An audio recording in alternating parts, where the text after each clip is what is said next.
சரியாக முடிவெடுத்திருப்பாங்க. அதற்காக இன்னொரு 24 மணி நேரம் பொறுத்துக் கொள்ளுங்கள். அது நம்மளுக்கு நல்ல முடிவு தெரியும்.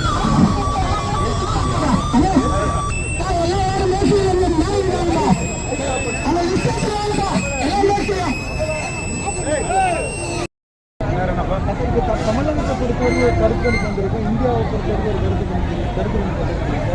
தமிழக கருத்துக்களுக்கு இந்திய கருத்து ஒப்புதல் பாருங்க. தலைவர் கலைஞரே சொல்லியிருக்காரு, எனக்கு இந்த கருத்து கணிப்புகளெல்லாம் நம்பிக்கை இல்லை. எங்கள் தலைவரும் சரி, முதலமைச்சர் அவர்களும் இந்த கருத்து கணிப்புகளெல்லாம் நம்பிக்கை இல்லைன்னு சொல்லியிருக்காங்க. அதனால் என்றைக்குமே இந்த கருத்து கணிப்புகளெல்லாம் நாங்கள் அதுக்காக அதிக முக்கியத்துவம் கொடுப்பதில்லை. மக்கள் தீர்ப்பு எதுவாக இருக்கும் அதை திமுக எதிர்கொள்ளும். மக்கள் கண்டிப்பாக திராவிட முன்னேற்ற கழகம் அதன் கூட்டணிக்கு பெரும் ஆதரவு கொடுப்பார்கள். இந்தியா ஆளும்.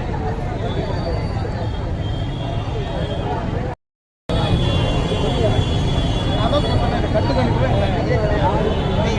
நீங்கள் பேசிவ் வாய்ஸில் ஆக்டிவ் வாய்ஸில் பொறுமையாக நிதானமாக ஏற்ற இறக்கத்தோடு அது எல்லாமே கேட்டிங்கனாலும் ஒரே பதில் தான். கருத்து கணிப்பில் எனக்கு நம்பிக்கை கிடையாது. மக்களின் தீர்ப்பை தான் நாங்கள் நம்பிக்கை. நன்றி.